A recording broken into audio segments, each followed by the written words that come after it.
Pernahkah kamu mendengar ada usaha yang akhirnya jatuh bangkrut karena ulah orang lain yang dalam tanda kutip dikirimi jin hingga usahanya jadi bangkrut?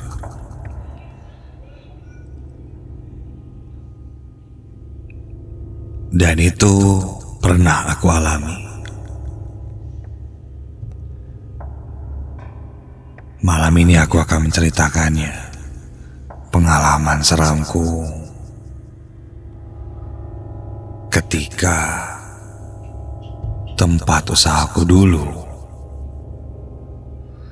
hancur akibat ulah seseorang yang tidak bertanggung jawab.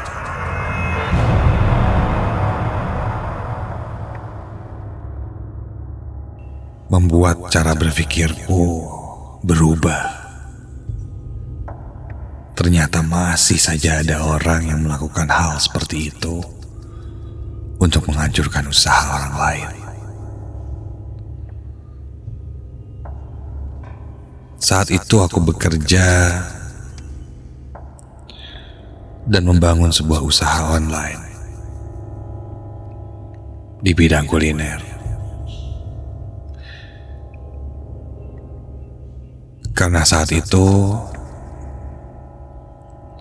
usaha online atau UMKM sedang ramai-ramainya, dan aku salah satunya.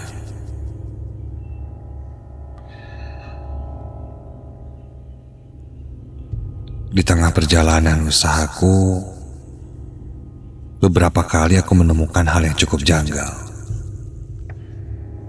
Misalnya,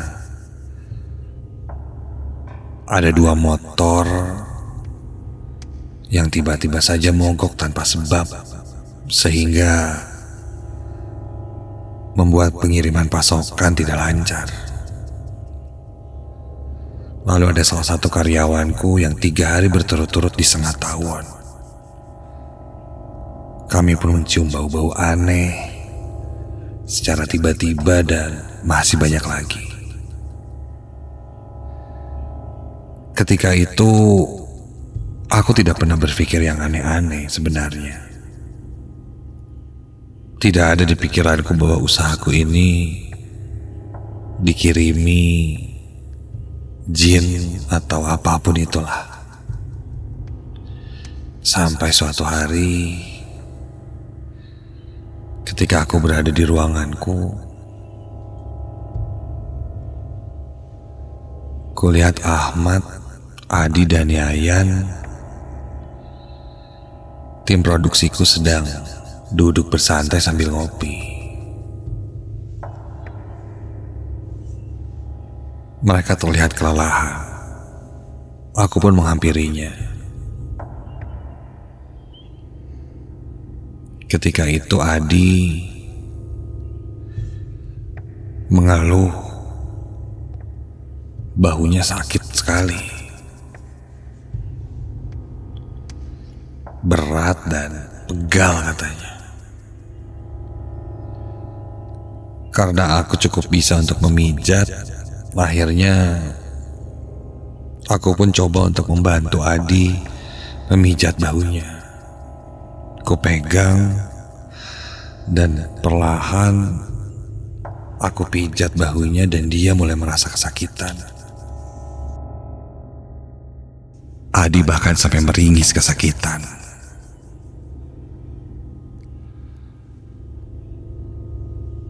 Aku lalu bertanya pada Adi, kenapa kok sampai bisa sakit seperti itu?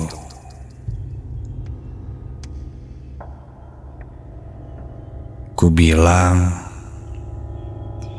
dia seperti yang sudah mengangkat barang-barang berat atau bekerja sangat keras dengan lengannya. Padahal kan tidak seperti itu. Adi pun tidak tahu, tiba-tiba punggung dan bahunya itu terasa sakit, tanpa alasan, tanpa sebab. Tidak hanya itu, Dia lalu menggulung celana jeansnya dan memperlihatkan padaku kakinya yang terlihat banyak sekali borok. Katanya sudah 3 hari. Tiba-tiba kakinya banyak boroknya. Merah bernanah. Dan lukanya itu terlihat memanjang di kakinya.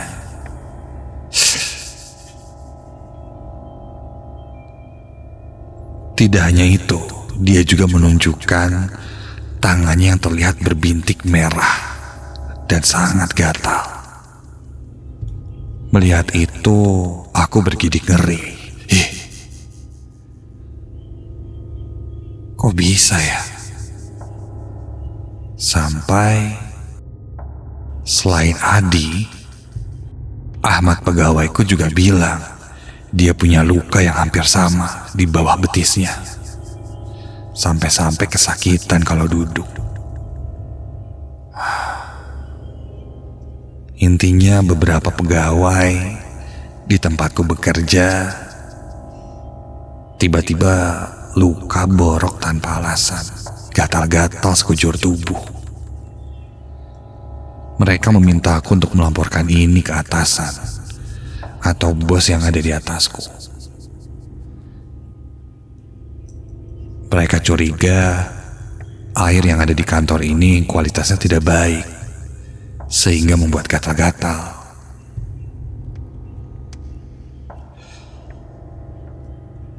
Beberapa hari kemudian, akhirnya aku pun melaporkan ini pada atasanku. Lalu ia menyarankan agar aku menemui Pak RT untuk bertanya. Jika air yang ada di sekitar lingkungan itu kualitasnya tidak baik, mungkin saja tetangga yang lain mengalami hal serupa. Dan jujur dia bilang, dia merasa ada yang janggal dengan apa yang terjadi di kantor. Di saat bersamaan, salah satu pegawaiku lagi, Yaya namanya, izin tidak masuk bekerja karena harus berobat ke dokter. Gejalanya sama yang seperti Adi dan Ahmad rasakan. Ada borok dan bentol di sekujur tubuhnya. Bahkan yang lebih parah, dia sampai tidak bisa berjalan karena saking sakitnya.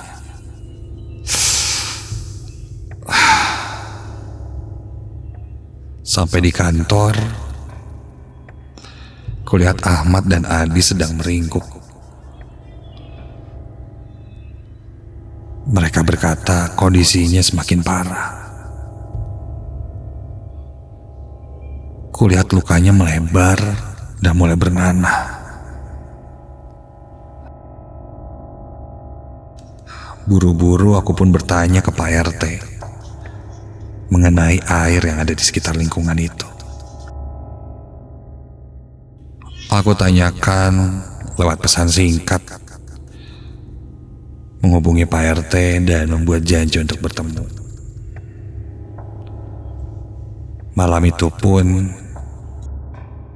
Pak RT membalas akan menemui kami jam 9 malam. Dia akan datang ke rumah. Aku pun minta Ahmad dan Adi untuk menemaniku. Untuk bertemu Pak RT sekaligus memperlihatkan luka mereka.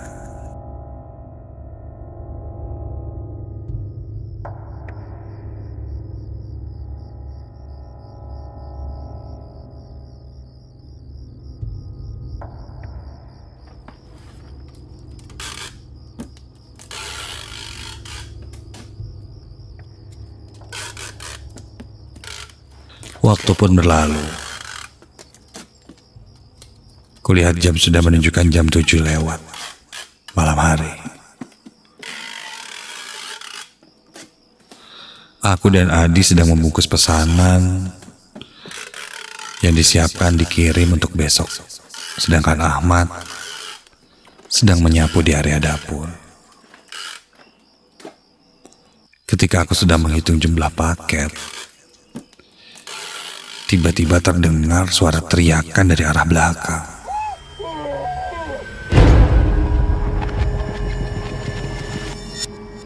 Buru-buru aku menuju ke arah belakang yang merupakan ruangan dapur. Kulihat Ahmad sedang memegang sapu dengan muka yang sangat terkejut. Dia bilang, dia baru saja melihat ada hewan hitam berbulu mirip tikus, namun ukurannya cukup besar. Hewan itu berlari melewati kakinya yang sedang menyapu, kemudian masuk ke dalam kamar mandi. Penasaran, buru-buru aku langsung masuk ke kamar mandi dan mencari hewan itu. Tapi hasilnya nihil. Aku tidak menemukan apapun.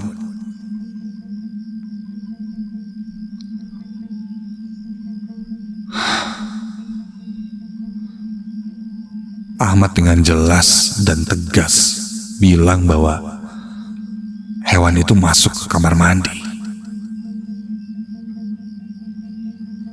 Dan karena ukurannya yang cukup besar dan kamar mandi ini tidak ada celah sama sekali, tidak mungkin dia keluar. Kami bertiga jadi kebingungan ketika sedang membahas bentuknya, dan kami pun mencari hewan itu. Tiba-tiba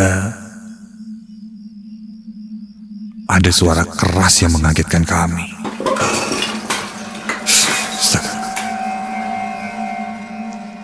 Terdengar seperti suara benda logam yang jatuh. Dan suaranya berasal dari ruang produksi. Kami langsung berlari ke arah ruang produksi untuk memeriksanya. Memeriksa setiap sudut, membuka semua lemari, barangkali hewan yang tadi masuk ke ruang produksi dan mengacak-ngacak menjatuhkan benda. Namun tidak ada benda apapun yang terjatuh ataupun hewan yang ditemukan. Kami berpencar mencoba melihat di ruangan lain, karena bahaya kalau ada tikus, bisa-bisa nanti barang kiriman kami yang notabene adalah makanan bisa rusak. Sekali lagi kami memeriksa ke area dapur,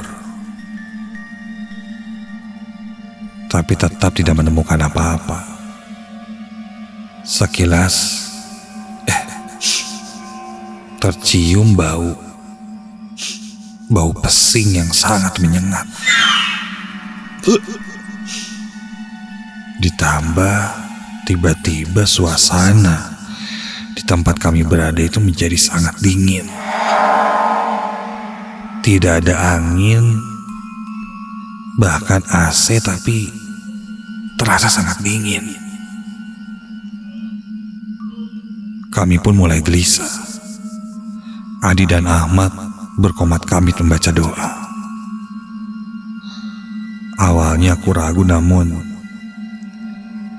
aku mencoba mengambil air 1 gelas dan kemudian membacakan surat-surat pendek yang diajarkan oleh kakekku. Meniupkannya ke gelas tersebut. Setelah selesai, aku pun mengguyur air, menciprat-cipratkannya ke sudut-sudut area dapur.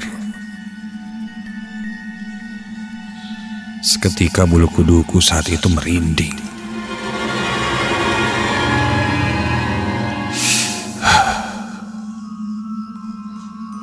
Kami pun beranjak meninggalkan dapur.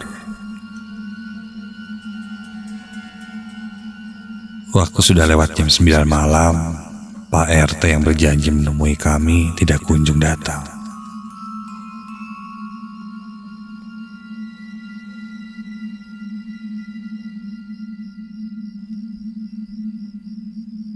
Setengah jam kemudian, setengah 10 malam, Pak RT pun datang.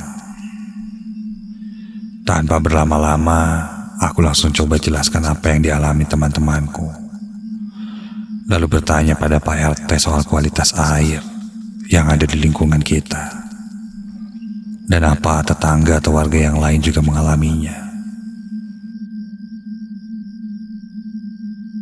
Namun, kata Pak RT, tidak ada laporan keluhan warga lain tentang air atau luka-luka seperti yang dialami oleh rekan kerjaku itu.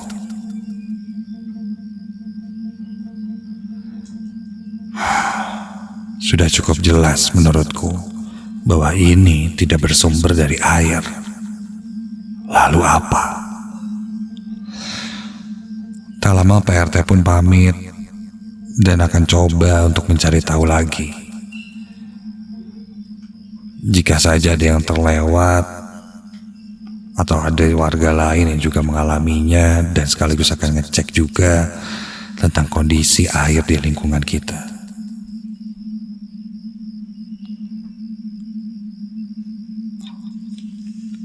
Sepulangnya Pak RT, tak lama kemudian kami pun memutuskan untuk pulang. Mengunci semua pintu kantor dan bersiap-siap untuk pulang ke rumah masing-masing. Baru saja ku kunci pintu depan, tiba-tiba aku kebelet ingin buang air kecil. Terpaksa aku membuka lagi kunci pintu depan dan masuk ke dalam rumah. Mat, bentar ya, mau ke kamar mandi dulu, gak kuat nih. Daripada nanti di jalan gak ketahan. Tunggu ya.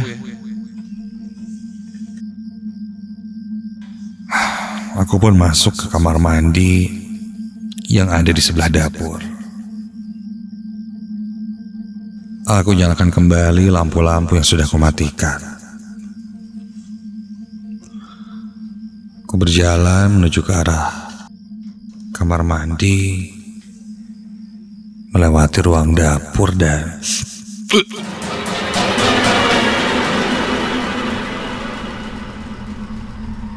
kembali tercium bau pesing yang sangat menyengat.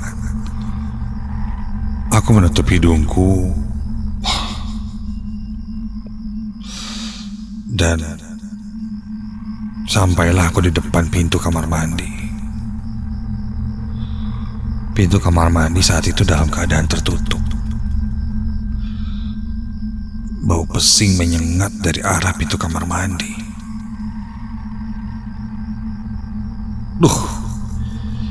Ini jangan-jangan ada yang kencing terus gak disiram apa gimana sih?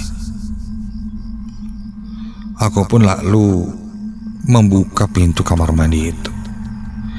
Dan ketika ku buka pintunya, astaga! Aku terkejut bukan main ketika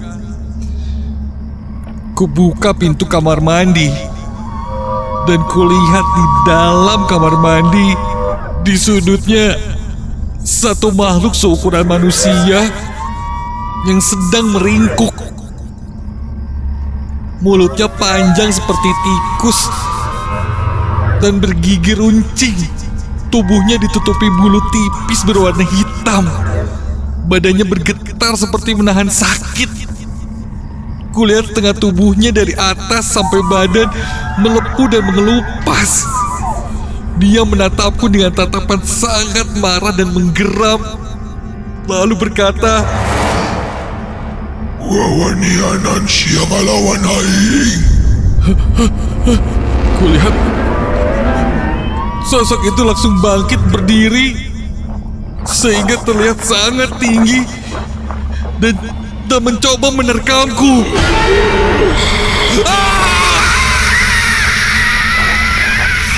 Aku langsung berteriak saat kencang. Hingga tak lama Adi dan Ahmad pun langsung berlari menghampiriku. Ketika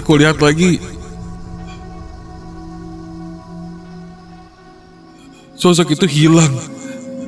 Tidak ada siapa-siapa di sana.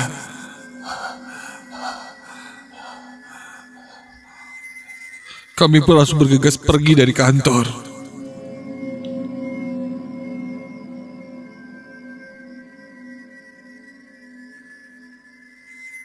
Keesokan harinya, aku jatuh sakit. Badanku sangat lemas, demam. Dan aku mulai merasakan agak gatal-gatal di tubuhku. Aku mulai berpikir ini giliranku. Adi lalu datang menjengukku. Dia bilang dia bercerita pada atasanku tentang kejadian semalam dan menyarankannya untuk membersihkan tempat usaha yang kami jadikan kantor itu. Beberapa hari kemudian, seorang ustadz datang meruqyah tempat kami. Dan benar, ternyata kejadian yang dialami oleh teman-temanku itu bukan berasal dari air yang kotor, tapi ada jin kiriman dari pesaing yang mengirimi kami agar usaha kami tidak berjalan lancar. Namun, jin kiriman ini sedikit kesulitan karena di kantor kami sering mengadakan sholat berjamaah di setiap waktu-waktu sholat, sehingga makhluk tersebut tidak mudah untuk menghancurkan usaha ini. Dia hanya bisa berkeliaran di luar dan area dapur. Doa-doa yang kubaca, yang kutiupkan ke air dan kusebarkan di dapur mungkin salah satu penyebab makhluk itu sangat marah padaku karena tersiram oleh air yang diberi doa itu. Lalu Pak Ustadz menemukan sebuah koin zaman dulu yang berwarna kuning yang terselip di bawah lemari. Dia bilang koin itu menjadi alat perantaranya. Alhamdulillah setelah pembersihan itu berangsur-angsur borok-borok yang ada di badan Ahmad, Adi, Yayan, dan yang lainnya juga ikut sembuh. Dan kami pun bisa bekerja lagi seperti biasa. Kami tidak ingin mencari tahu siapa yang mengirimi usaha kami seperti itu. Yang jelas kami kembalikan lagi semuanya pada yang di atas.